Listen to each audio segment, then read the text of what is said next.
Hey everybody, this is Stuart with Wine on the Dime. Today we're doing day 5 of my wine advent calendar of Bougie wines. So let's see what the surprise is today.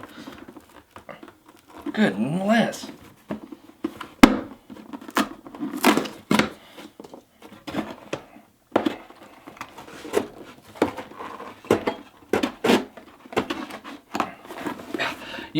Have you ever seen that scene in Ace Ventura: Pet Detective 2 when nature calls and he's climbing out of the rhino? It's kind of what I'm thinking about right now. Anyway, this is the 2019 Zinfandel. Stay tuned.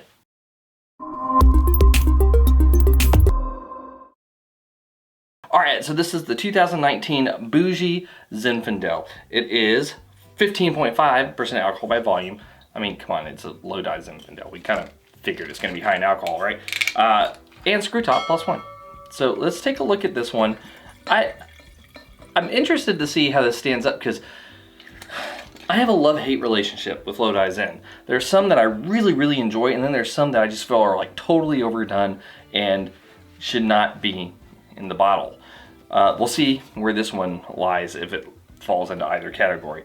From a color standpoint, you are light ruby, no artifacts, no cloudiness. All right, so on the nose, kind of getting like this black currant, a little bit of like a plum. There's a touch of chocolate in here, touch of vanilla, and what's that other thing I'm smelling? Black cherry. Yeah, black cherry. No tertiary though, no aging. See how it tastes. Well, you're not overdone, but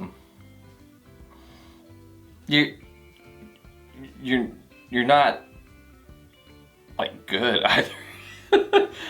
So essentially, I'm getting this tart fruit note. Like all of those fruit elements are very tart. There's actually no jamminess to it, but much like the Pinot Grigio, it's kind of watery. I would not pay, if I bought a bottle of this, I would expect to pay 99 cents for this to $1.99. I wouldn't pay more than $2 for that much wine from this. This is not very that says bougie, but kind of shitty. I'm not a fan of this. I'm gonna go straight to the Blake. Balance. You're not in balance. You have like no tannic structure.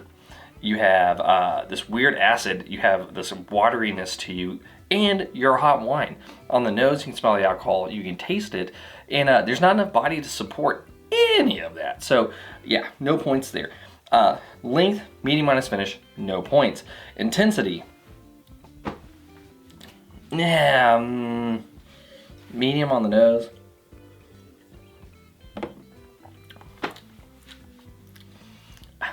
If you're really into that kind of like jammy currant, black cherry thing, then you can probably give it a medium.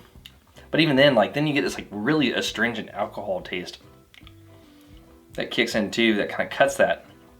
I'm gonna give you no points. And complexity, you do have multiple fruit clusters, and you can taste the secondary, so I'll give you half a point there.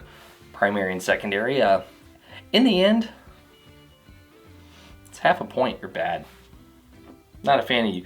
I don't like the Zinfandel. I don't. You don't fall into either camp, which is good or overly done.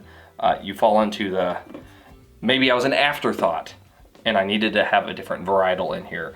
I'm not a fan of it. So make sure you stay tuned after the outro to see what happens to this bottle. Anyway, this is Mr. Stuart with Wine on the Dime. If you liked today's video, please like, subscribe, and comment. Have you had the Bougie 2019 Lodi Zinfandel? Be interested to know if you have. I really would. I'd be very interested to know if you have, especially if you like it. Leave a comment below, and I'll see y'all again soon with another episode from Wine on the Dime. Adios, Zinfandel. Oh, look at you, and the buddy is joining too.